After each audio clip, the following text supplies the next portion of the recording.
Today's episode is a little different.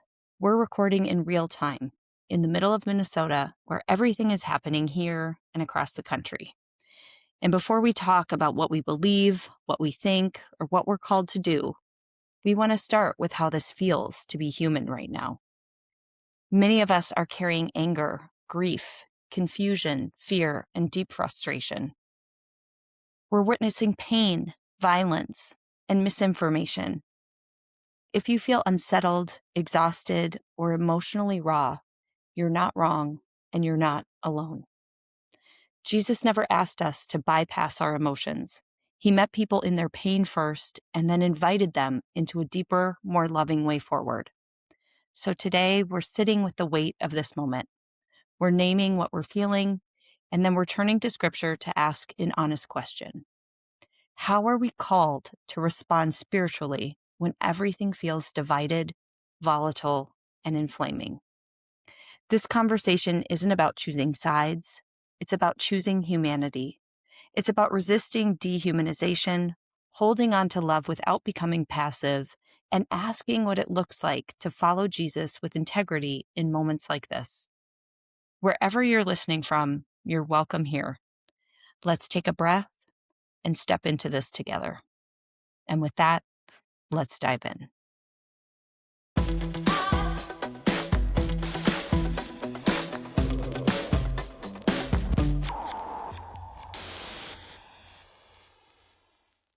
Hello, and welcome to a special episode of Spirit Outspoken. You guys, today, Jason and I are here to talk about something that's really hard, that I assume we all are feeling, and that is what's happening in our country and how we feel about it, how we're processing it, and how we are called to respond when it comes to looking at this through a lens of our faith and spirituality and what Jesus would have us do.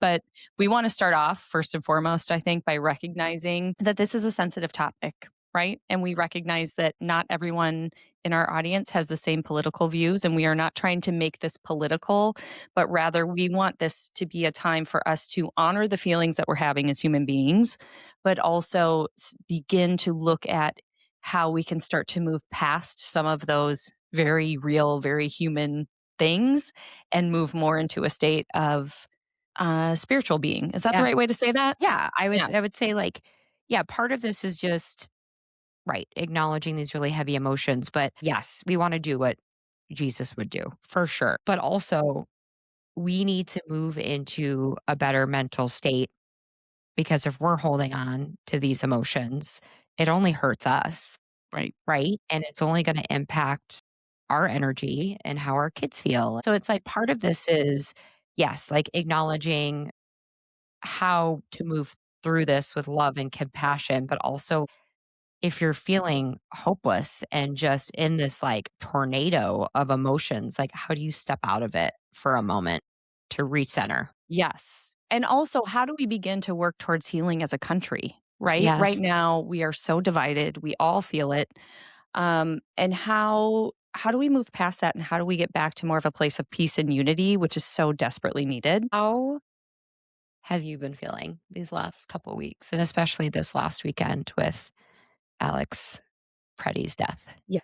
So I want to remind people, in case they're new here, we are Minnesotans, and this is happening in the Twin Cities metro area, which is close to us, right? So it's literally like in our Yeah, backyard. our backyard.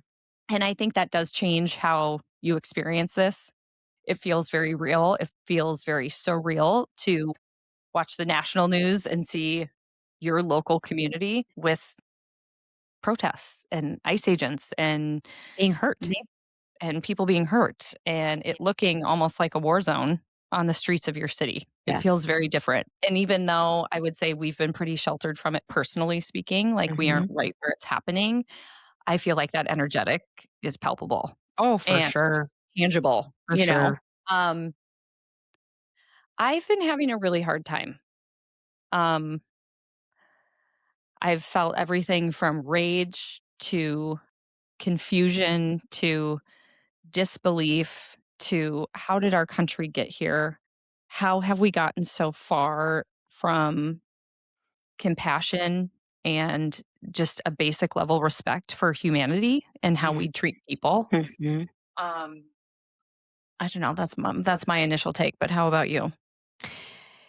Yeah, I would say very similar. I feel like I was originally really perplexed, where it was almost like I felt like I couldn't really believe what I was hearing or seeing, even though I knew it was very real, because to your point, like it's here, it's happening in our city.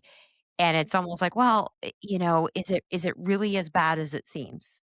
And then, Renee Good, I feel like for me was a really big turning point because that hit home so deeply. I'm really struggling with the dehumanization of immigrants in this situation from the jump. Just the rhetoric used, how they're being referred to, it is something that's really affected me. I've always been a very justice-oriented person, and that rhetoric really bothers me.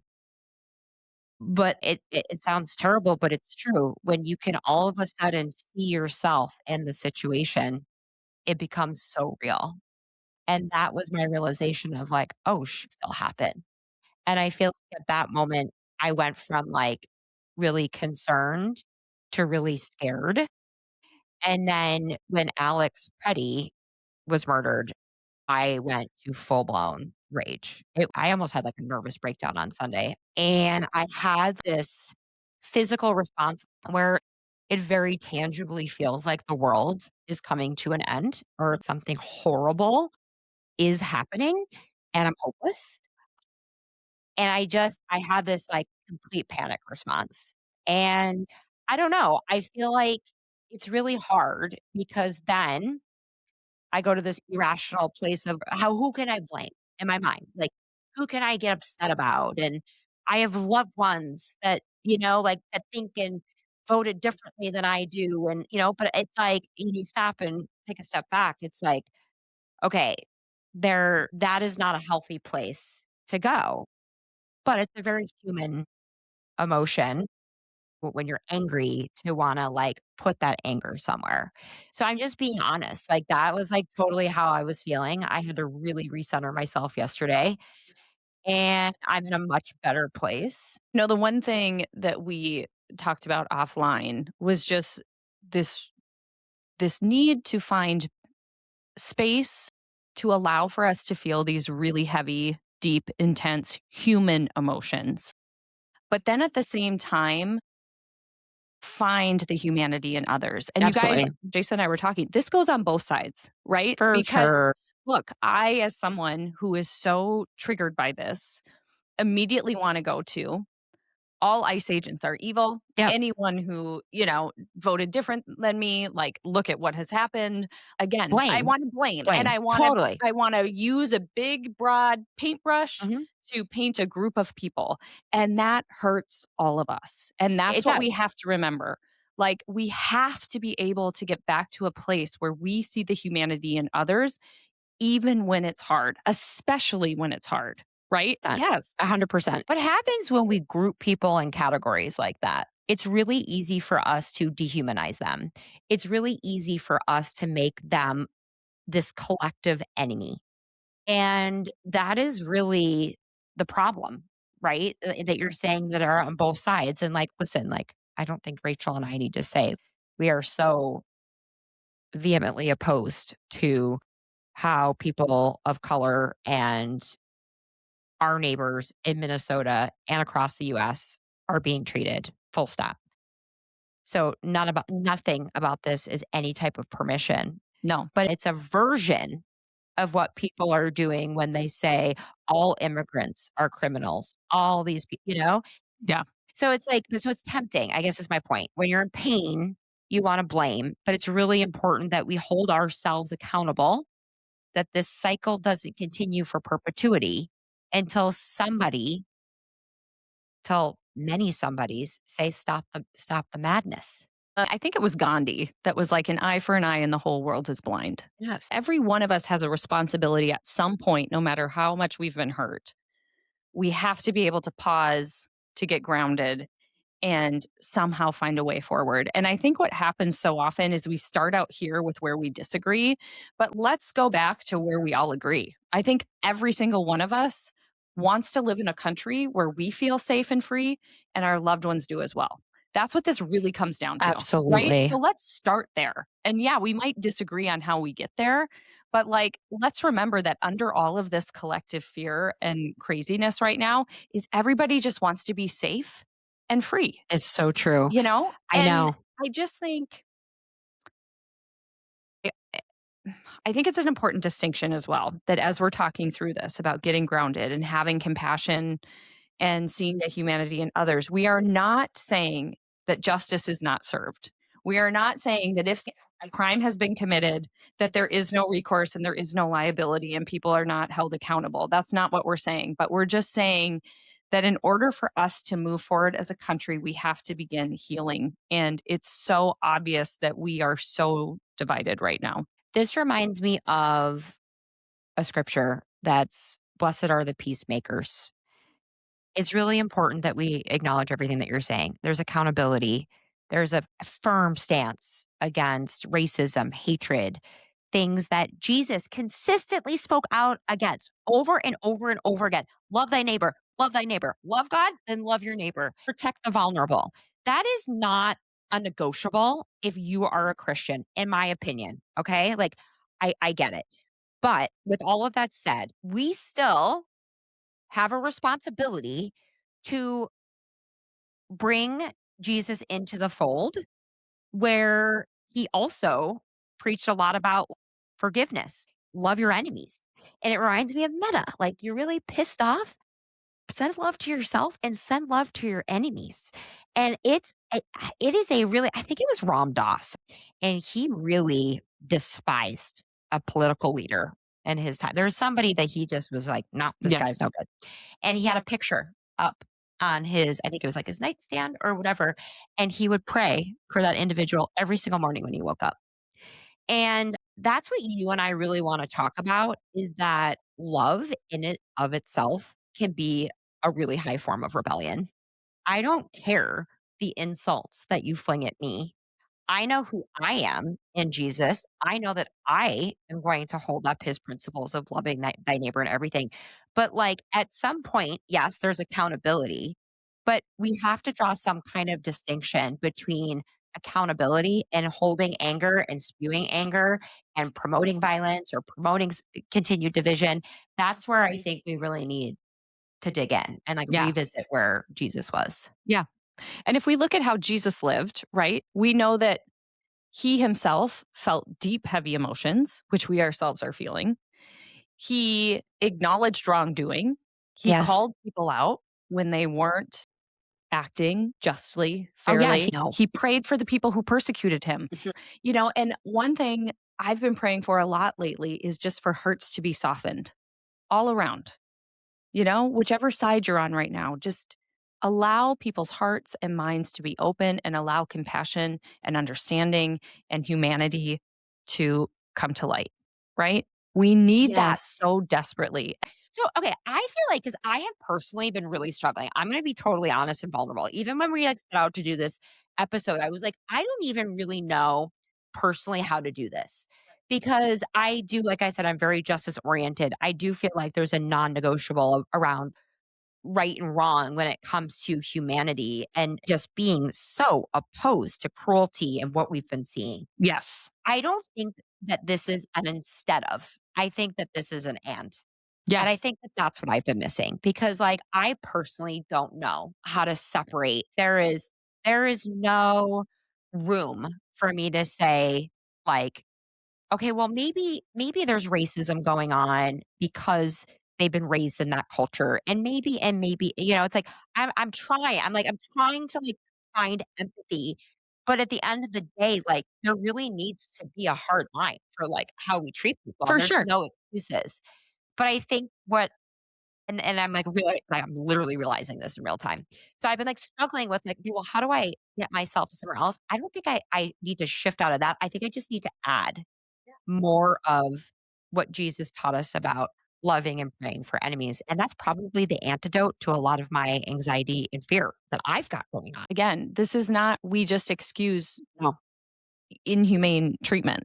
That's not what this is. This is you can hold both compassion for someone, you can pray for someone, and still be very clear about what is right and wrong, and be very clear about what is just and unjust, what is legal and what is not, And we're not saying do away with that, but we are saying if everyone continues to be amped up and angry and attacking and vilifying, we will never get anywhere. I know At it's the some us point, versus them that is we the we have hit. to find a way forward. Um, I don't know what that is. I know. And like, I don't exactly know what that looks like either. But where I've really been checking myself is like, okay, we have to be very conscious of our own belief systems.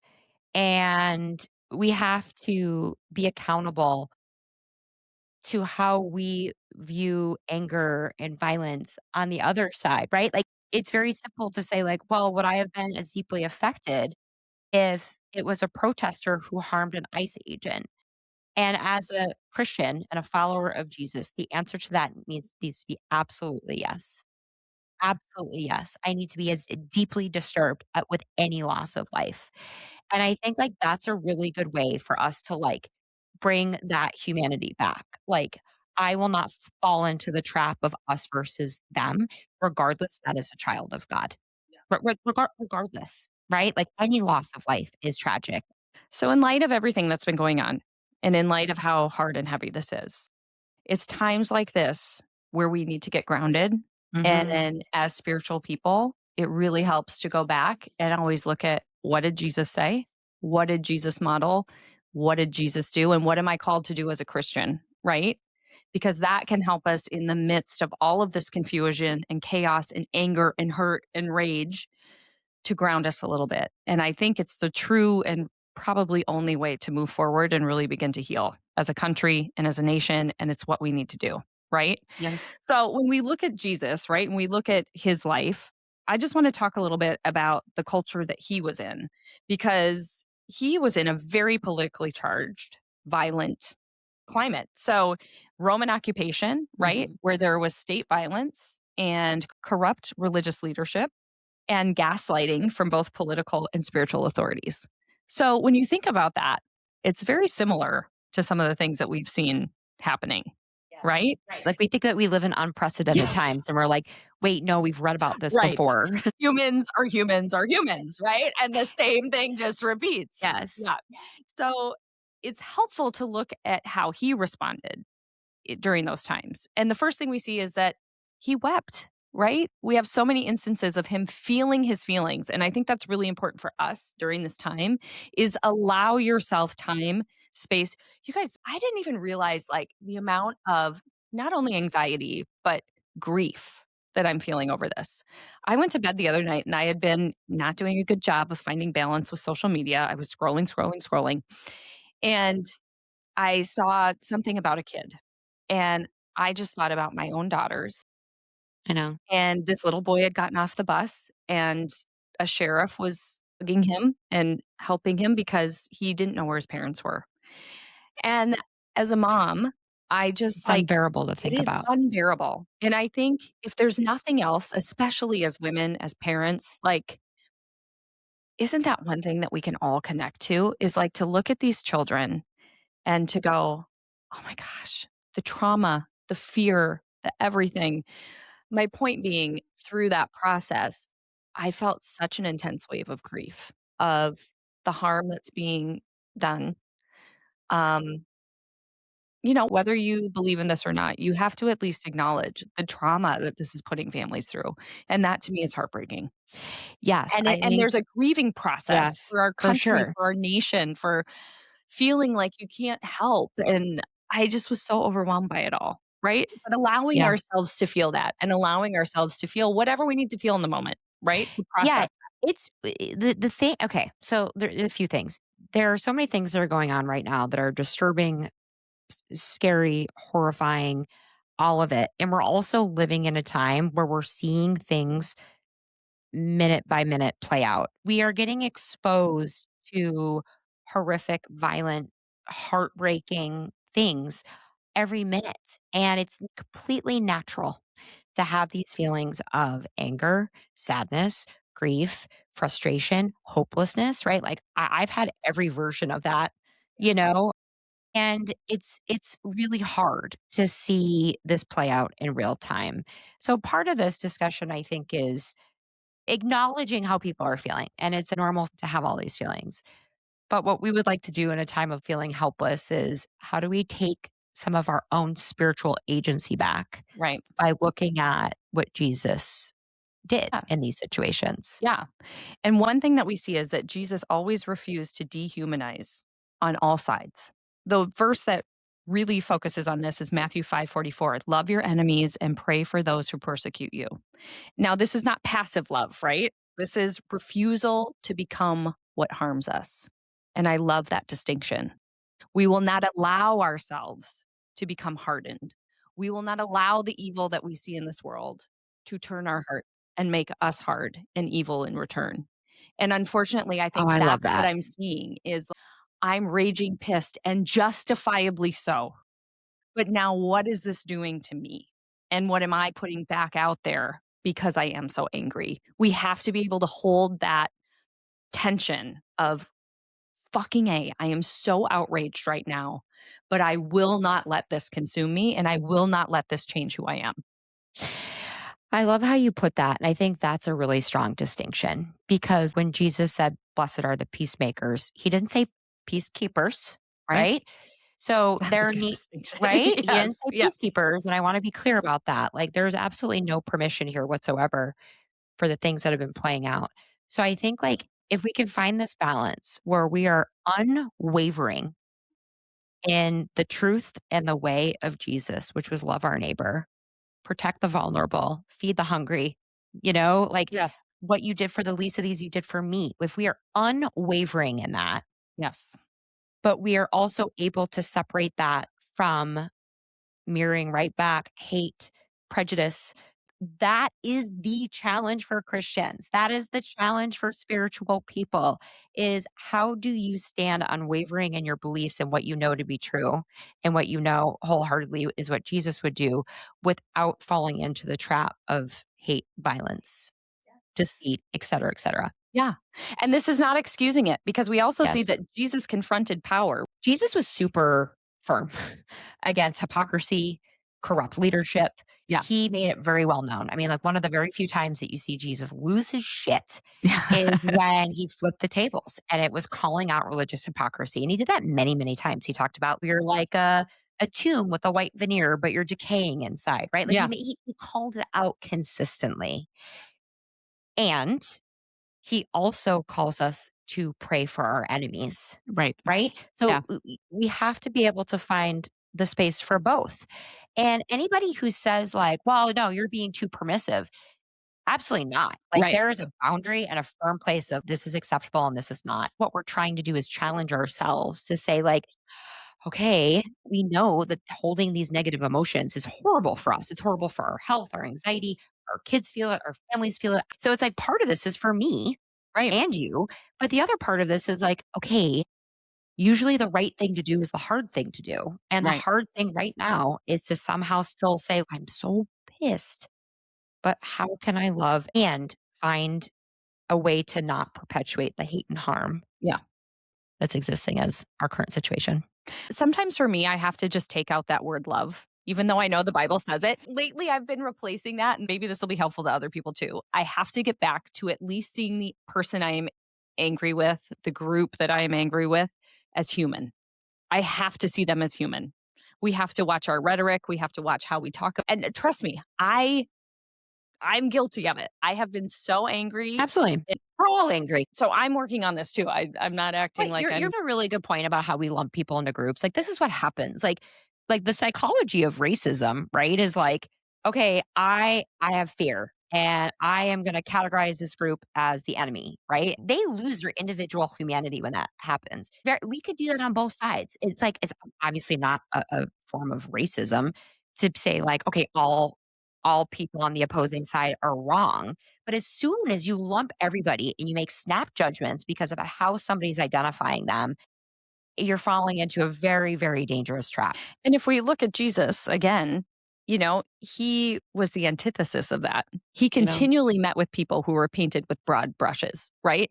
Tax collectors, prostitutes, lepers, the unclean, the dirty, the sinners, right? And he didn't see them as those things. He saw each one of them as an individual. He forgave them, he healed them, he dined with them, he sat with them, not as a group, as the individual that they were and that they are. And he saw the humanity in every single one of them. And we are called to do that too. I just had this epiphany. Do you remember when Jesus was dying on the cross and he says, "Forgive them, Father, they know not what they do"? That was almost the highest form of rebellion and the biggest testament to his faith and who he was. Like, even in this moment, you will not break me. Yes. I will still see them as children of God. Not diminish the light. You cannot crush the love. Yeah, maybe that's it. Like, maybe it's a way of like reframing our anger. Like, you will not defeat my spirit, my joy, who I am, Right. how I show up with my kids every day. And listen, like, guys, like, It's not we easy. are Rachel and I are on the struggle bus over here with this whole situation. But maybe perhaps like that's it, is like no matter what you do, I will not become one of you. Yeah. And the other thing, that we learn about in scripture too is about guarding our hearts, right? So what do we do when things get difficult? And we're reminded of this Proverbs 4:23, above all else, guard your heart, for everything you do flows from it. So guarding is not shutting down. It's not letting hatred become your driver, right? It's Yes. protecting it and preserving it and not allowing your spirit, your heart, your energy to be taken over. Isn't that such a different energetic? And that's like such a better way to put the point I was trying to make earlier is like you still need to stand up and you need to do all of the things that Jesus said, protecting the vulnerable, love your neighbor, all of that. But you need to make sure that the energy is coming from a place of love and Mhm. not fear and hate for the other side. It's a Right. completely different energetic. It is. And like maybe our call is, can we find that stillness, that like unwavering position, even when the hatred is flying, flying, flying at us, you know? And like maybe that's what our challenge is. Yeah. And I think, again, to think back to what really unites us, we all want to be safe. We all want our loved ones to be safe. And I think we all want to live in a country, I think the majority of us, that is united, you know? I know. I I know. And it's hope. just like, I know. And like, but the thing is there's an element too of, we see what can happen when people stand up and when love prevails and people just are unwavering in their position of love for thy neighbor. It's powerful. We've seen a huge shift just in the last couple of days. But ultimately, like, there's an element too of like, there's a, we're just not, we're not in control of all the variables right now. So it's sort of like control the controllables or, control what you can control. You can control the way that you show up every single day. I want to be a Christian that is known for being unwavering in my belief and following through on what Jesus called us to do, loving thy neighbor, protecting the vulnerable. Yeah. I try to picture how Jesus would speak in these situations. I'm trying to picture Jesus in downtown Minneapolis. And if somebody said, "What do you think about what just happened to Alex Preddy?" How would Jesus respond to that? Yeah. You know? And it's damn saying what would Jesus do? And it's so corny. But like when I'm feeling really lost in my emotions, I'm like, okay, how do I mirror that? And if we can have even some semblance of that and that can multiply, Mhm. I think we would be in a very different place. Yeah. I think everything you said there was so wise. And again, if we believe we're all God's children, if we believe we're all divinely created, then we need to treat everyone as if they are. right? We have to show them respect, show them dignity. One verse that's really, I think, important to remember right now is Romans 12:17 through 21. Do not repay anyone evil for evil. If it is possible, as far as it depends on you, live at peace with everyone. Do not be overcome by evil, but overcome evil with good. I know. What I've been thinking of lately that's been getting me through is, that whole thing. I think it was Fred Rogers, right? Who said, in any emergency situation or hard situation, look for the helpers. Yes. I have been so proud of Minnesota. Oh my Like, I gosh. could seriously get choked up right now. The outpouring of love for our neighbors, the food drives, driving The people, helping mobilization people. of the local My community has been God. unbelievable. Yes. Like, there must be a bunch of Virgos in Minnesota.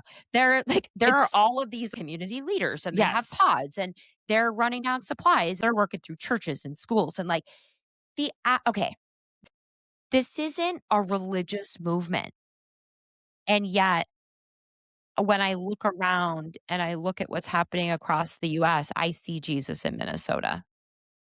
There are faith leaders from every religion coming together and praying in unity. I know. And that is like where God transcends all of this. Is like if we can look to each other and say, like, there really are no differences between us, and your actions speak to what Jesus modeled, Yeah. that's it. I am so deeply touched and moved because I tangibly can see Jesus living and breathing here. And I don't know if I've like really experienced something like that before. Yeah. The hands and feet of God, for sure, Yes. in so many facets. I mean, that's what's been absolutely amazing to watch. Whether you feel called to help in bringing food, organizing in a civil way, if you feel called to go out and videotape. I think the way we feel we contribute is by helping people come back to their faith in a time that's really stressful. You Absolutely. have, you know, people of, like you said, People interfaith marching, protest. 50,000 people Oh my God. marching. You It's guys, crazy. when I tell you it was so cold, I mean, Yeah. schools were canceled because it Yes. was so cold. That like rarely happens in Yeah. Minnesota. And people march for hours. And this is the type of cold where you like stop feeling your hands and feet. Yes. Like there And it is hurts no, to breathe. yeah, it It hurts like, to yeah. breathe. It feels like there's like shards in your chest. And like people march for hours in that. Yeah. And like that Peacefully. alone, yeah, peacefully. It's like it is just, the bravery, the courage, and I will say this too, Renee Good and Alex Preddy, I thought about the scripture, "There is no greater act than this, than to lay down one's life for one's friend." And I think about, like Oh my God, that makes me emotional. I know, and I think And not about, even their like friend, people they don't even know. exactly, exactly. They were facing something that I'm sure they were terrified, Yeah. and they did it anyway. Yeah. And that to me is like, God, I see it and I'm so deeply touched and moved. And it's amazing how God shows up in the scariest and the most traumatic of times. But um simultaneously to feel so hopeless and then look at your city and be like, wow, these people are just fucking amazing is really something. And we've seen the ripple effects. And I just feel even a little bit lighter. I feel like there's some hope and people are realizing that their voice, their energy showing up, keep doing it, like be unwavering in this unrelenting love for your neighbor Yes, moves the needle. it does. And maybe Jesus, we talk a lot about Jesus's esoteric teachings. Maybe there's Mhm. something way deep on a spiritual energetic level that when you love your neighbor, it unlocks something. Things change. Yeah, Peace comes forward. It's not just because like, oh, we're being nice and all of a sudden it's better. Maybe there's something much deeper to it. But yeah, I don't know. To see Minnesota do that and see the energy shift collectively almost immediately, yeah, it's pretty incredible. yeah. And lastly, you guys, the one thing I just wanna talk about before we go is we have created a 5-minute intention. So if you have not gone back and watched our episode on the power of intention, do that now. We'll link it in the show notes. But we did 2 full episodes on the scientific evidence of intention. So basically, when groups get together and they meditate or focus on a specific outcome, oftentimes outcomes happens, whether it's lowering crime rates in neighborhoods, whether it's, having physical results Yes, change, like absolutely. it is powerful. Absolutely. So we have created a 5-minute intention. Again, it's on our resource page on our website at spiritoutspoken.com. We will link it in the show notes. But do it. It doesn't matter, what political group you belong in. It's about healing ourselves and then extending that love and light out over our country for peace, unity, freedom, and healing. And that's all we really want, right? There is such power in, I mean, think about this. 50,000 people marched in downtown Minneapolis with the same intention. Yeah. And we saw a collective shift happen very rapidly after Hmm. that. And yes, this is something I did the meditation. I loved it. I love doing Rachel's meditations. I don't know what it's, I think it's like so Is weird. it weird? I I hear find your voice all the it. time. And somehow like it's not weird to do your meditations. I'm like, oh my gosh, this is so soothing. Um, but I love it. It's not super long, No. but I felt a noticeable difference in my nervous system after I did it. And it's really helpful to your point to feel like you're doing something. Yes, because you And are. you Yes. literally are. Yeah. So do it. Thanks for making that for us, Rach. Yeah. And to everybody, just Hang hang in in there. there. There's nothing else to say. Yes. I get it. It's scary, it's heavy, but lean on your faith, lean on these practices. I have hope. We cannot lose hope. I have hope. I have hope too. Yes. Yay. All right. Well, guys, we have a super special episode for next week. We're not going to tell you who it is, but No, but it's a goodie. it's a goodie. All right. Stay tuned. Love you guys. Love you. Thanks for joining us for today's episode. If you're ready to take your spirituality to the next level, be sure to check out our website, spiritoutspoken.com. There you can download free educational resources, read our latest blog posts, and join the Spirit Outspoken community. And don't forget to follow us on Instagram and TikTok at Spirit Outspoken to stay up to date on news, happenings, shenanigans, and all things Spirit Outspoken.